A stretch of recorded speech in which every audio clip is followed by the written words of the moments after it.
Olá pessoal, sejam bem-vindos. Estamos chegando à última unidade da nossa disciplina História da Educação.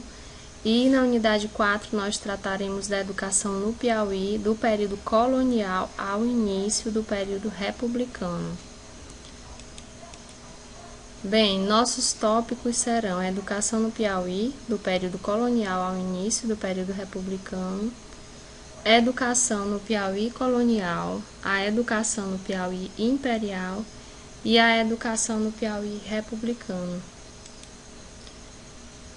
Bem, a educação no Piauí do período colonial ao início do período republicano, ela destaca aqui Domingos Afonso Mafrense e seu irmão Julião Afonso, que instalaram suas fazendas e deram início à colonização do estado.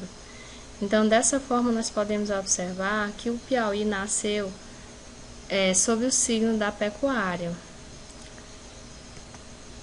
Os primeiros desbravadores do Piauí, eles surgiram da Bahia com o objetivo de combater os nativos, que eram os índios. E esses índios, eles resistiam à invasão das terras e muitas vezes atacavam as fazendas. Então, é a partir desse signo que segue inicialmente a perspectiva educacional do Estado. E o que podemos perceber é exatamente um atraso da organização de uma educação formal. Então, de acordo com o Ferro, 1996, esse atraso ele se configurou a partir dos seguintes aspectos. Pelo fato de ser pequena a população, além disso se situava em fazendas distantes umas das outras. Então, o atraso na educação, ele partiu exatamente por conta dessa problemática.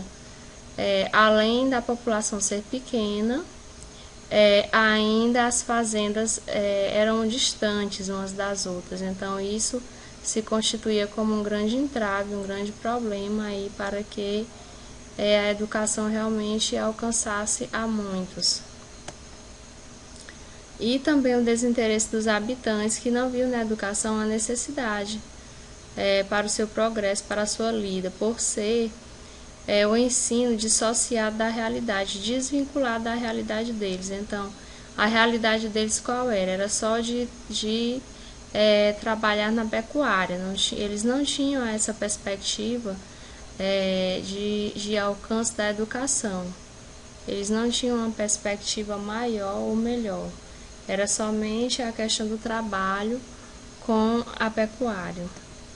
Então, outro agravante também para que a educação não viesse a ser implementada era a falta de pessoas com qualificação mínima para ministrar o ofício de professor e o estímulo salarial que afastava cada vez mais a procura pela docência. Então, como vocês podem observar, esse também sempre foi um ponto-chave, desde o princípio como até hoje que é a questão do estímulo salarial que não agradava, como também a qualificação necessária que era precisa. Então, não havia pessoas qualificadas. A educação no Piauí colonial. Então, é sabido que houve pouco interesse da corte da corte portuguesa, em organizar a educação formal na capitania do Piauí. Realmente, o interesse da coroa portuguesa era apenas angariar recursos, apenas de fazer com que esse trabalho lá na pecuária surtisse um grande efeito e assim eles pudessem abstrair daí o que eles quisessem, os recursos que eles necessitavam e quisessem. Então, a realidade ela era muito crítica, muito caótica, porque as propostas de abertura de escolas nunca chegavam a se concretizar e as escolas que abriam, elas fechavam rapidamente, exatamente por falta de estímulo e estrutura adequada. A ação jesuítica no Piauí. Como se deu, pessoal, a ação jesuítica aqui no nosso Piauí? Bem, Ao contrário das investidas no âmbito educacional, como nos aponta a história da educação no Brasil, os jesuítas eles não tiveram o mesmo empenho. Na realidade, o interesse maior da fixação dos jesuítas no Piauí foi apenas de administrar as fazendas de gado deixadas em testamento por Mafrense em 1711 para a Companhia de Jesus. Então, os jesuítas eles não tiveram esse interesse, esse empenho educacional. O empenho maior deles era apenas de administrar. A atividade dos jesuítas a partir desse contexto, ela se configurou mais como evangelizadora do que educadora. Então, além de administradores das fazendas que mantinham financeiramente os colégios da Bahia, onde se desenvolviam a educação de maior qualidade. Então, nós podemos observar que apenas na Bahia era desenvolvida a educação de maior qualidade. Mas aqui no nosso Piauí, a atividade jesuítica, ela teve apenas um cunho administrativo. Então, segundo Nunes, em 1975, os jesuítas eles se apresentam apenas como curraleiros, mais curraleiros do que educadores. Então, foi apenas através do alvará de 3 de maio de 1757 que as duas escolas de instrução primária foram criadas no Piauí, que foi na Vila da Mocha, sendo uma para meninos e outra também para meninas. Então, foi apenas nesse período em que na Vila da Mocha foram criadas essas escolas.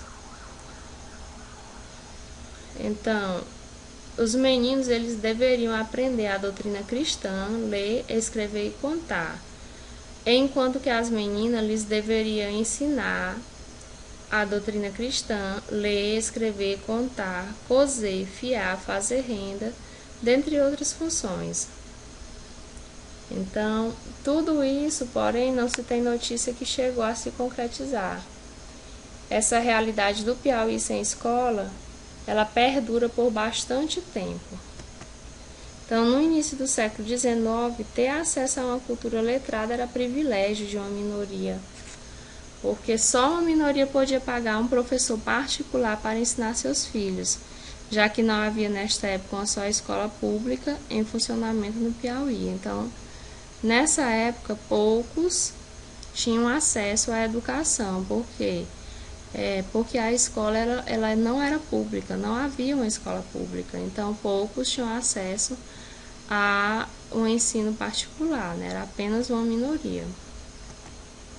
Então, podemos concluir dessa forma que esse era o cenário que se constituía na realidade educacional do Piauí na colônia. Então, pouco estruturada e com um legado de analfabetos. A educação no Piauí imperial. Então, o Piauí entrou no período imperial apresentando um quadro desalentador em relação à educação. Então, nesse período surgiu assim uma figura muito importante dentro da educação, que foi o padre Marcos de Araújo Costa, que mantinha uma escola chamada Boa Esperança. Então, segundo o FER 1996, a escola Boa Esperança ela pode ser considerada como a primeira escola fundada de fato aqui no Piauí. Então, essa escola ela surgiu pela iniciativa do padre Marcos de Araújo Costa. Logo em seguida surgiu a primeira Constituição brasileira. Então, Dom Pedro I, o imperador do Brasil, outorgou a primeira Constituição brasileira em 1824. Então, em seu texto consta o artigo 179 do item 32 que fala sobre a educação. Então, o texto tem como princípio a gratuidade do ensino e universalização da instrução pública, que foi regulamentada pela Lei de 15 de outubro de 1827. Então, essa lei ficou conhecida como Lei Geral do Ensino. Mas o que ela destacava? Então, a Lei Geral do Ensino, ela trouxe algumas inovações no campo da educação. Uma delas, a disseminação do ensino, a criação de escolas de primeiras letras em todas as localidades, onde o contingente populacional fosse maior. Então, onde existisse uma localidade em que houvesse muitas pessoas, uma grande população, ali sim haveria de ser criada uma escola. Então, também estabeleceu o ordenado dos professores, essa Lei Geral de Ensino também estabeleceu o salário dos professores, que dependia da carestia do local e também da sua população. Então, essa lei abriu no quadro educacional do Piauí uma revolução quanto à criação de escolas, que foi a Lei Geral do Ensino. Acorda, pessoal? Não vamos esquecer. Então, um paradoxo se instalou. Que paradoxo foi esse? Então, o ensino no Piauí ele começou a tomar corpo, começou a prosseguir, pelo mesmo que diz respeito à criação de escolas. No entanto, ou seja, porém, na mesma proporção, aumentaram as preocupações em encontrar professores com condições mínimas para regê-las, ou seja, novamente vem o agravante da qualificação dos educadores. Então, embora fossem surgindo muitas escolas, a criação de escolas, deveria haver também pessoas qualificadas para estar lá dentro.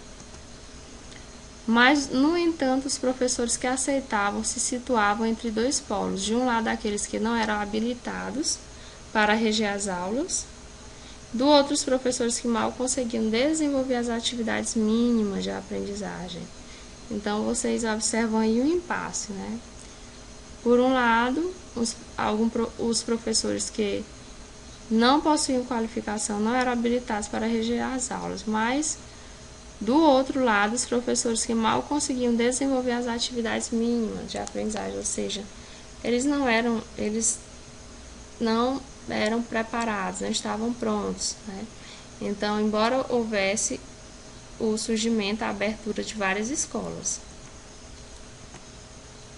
Então, por recomendação da Lei Geral do Ensino de 1827, essas escolas elas deveriam adotar o método de ensino mútuo ou monitorial.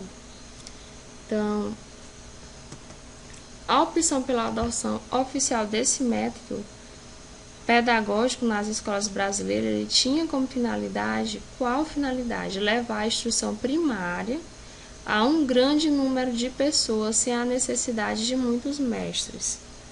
Então, o professor deveria atingir uma grande quantidade de alunos através de alunos com melhor desempenho que orientariam colegas mais fracos como monitores de aulas. Então, no Piauí, como em muitas outras escolas brasileiras, a adoção desse método ele não logrou êxito, pessoal, principalmente pela falta de conhecimento e domínio em sua aplicação. Então, esse método ele não prosperou, ele não avançou. Então, Piauí sentiu dificuldades em executar a Lei Imperial de 1827, no que diz respeito à adoção desse método, o método Lancaster. Então, isso levou à aprovação da Lei Provincial de número 86, de 20 de setembro de 1838, que foi permitindo que as cadeiras de primeiras letras funcionassem interinamente utilizando o método simples. Então, o ato adicional de 6 de agosto alterou a Constituição Imperial, responsabilizando as províncias pelo ensino primário e secundário.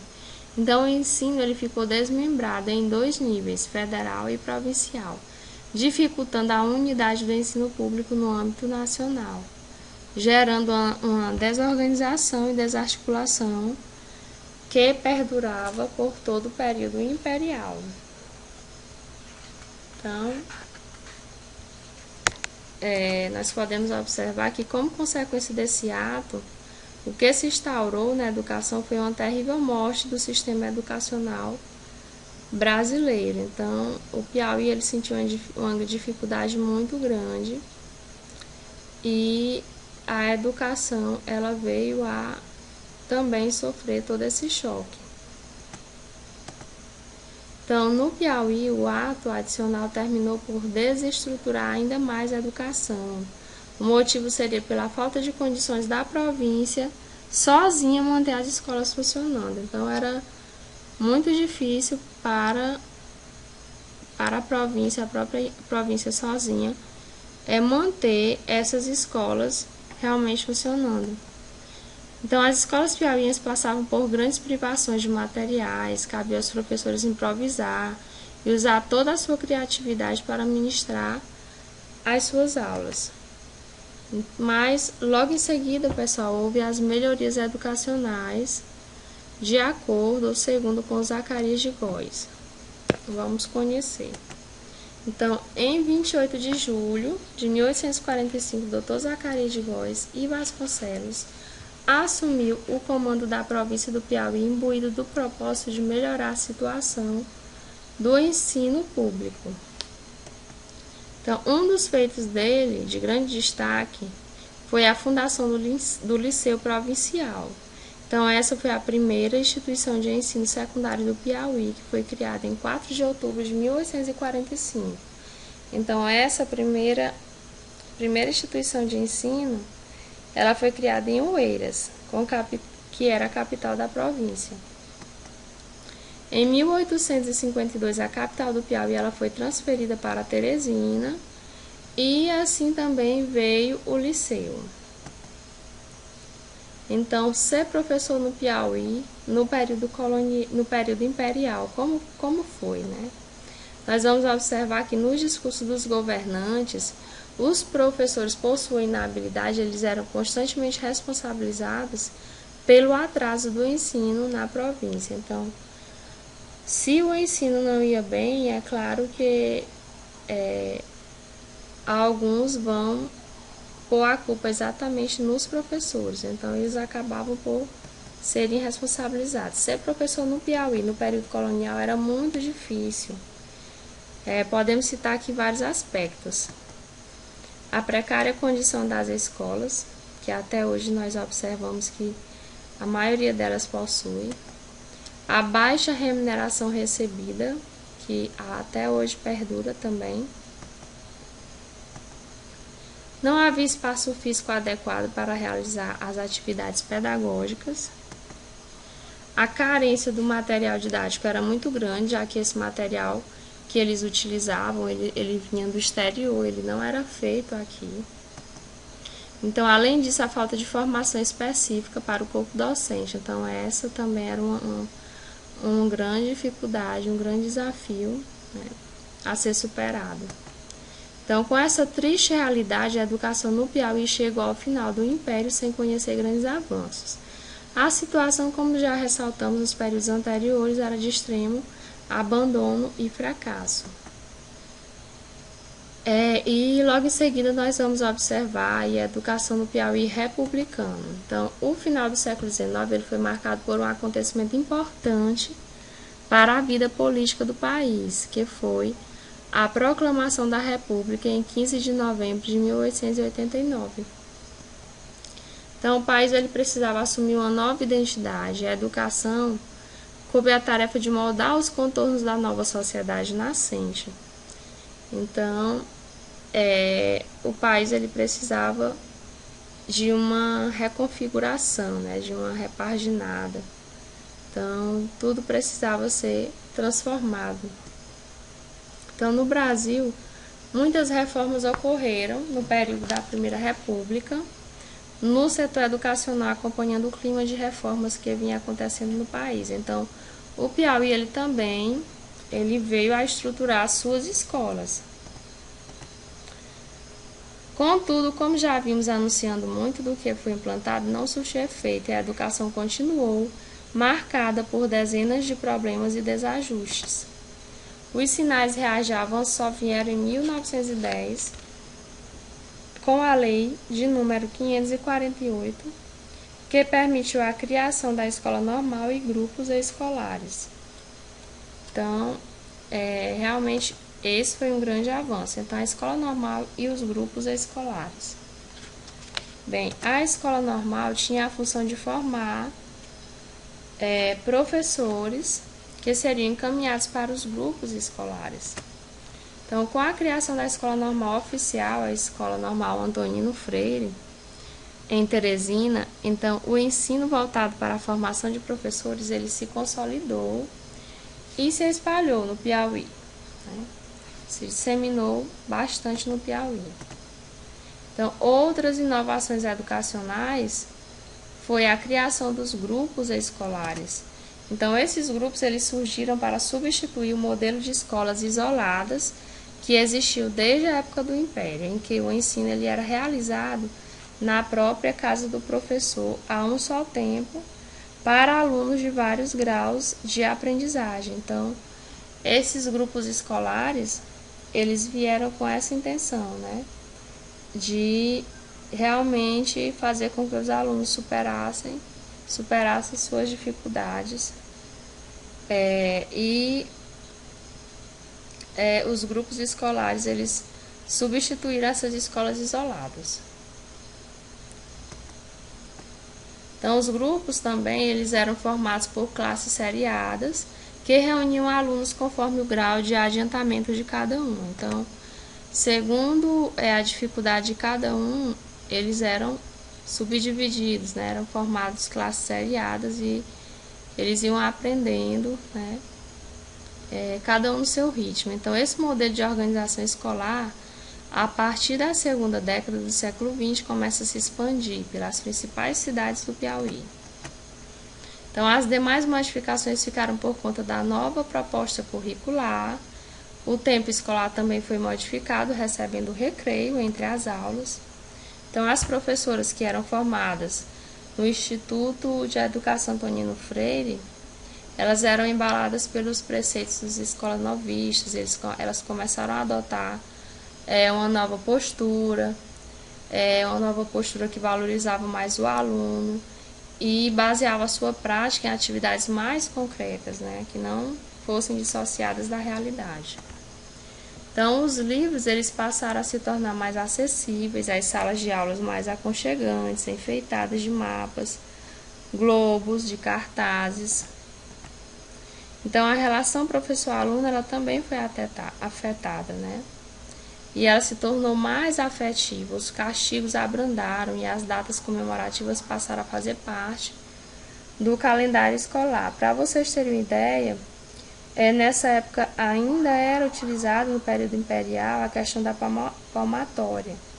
Então, o professor ele utilizava a palmatória na sala de aula. Por quê? Porque a família aprovava. Então, a escola era uma extensão da família.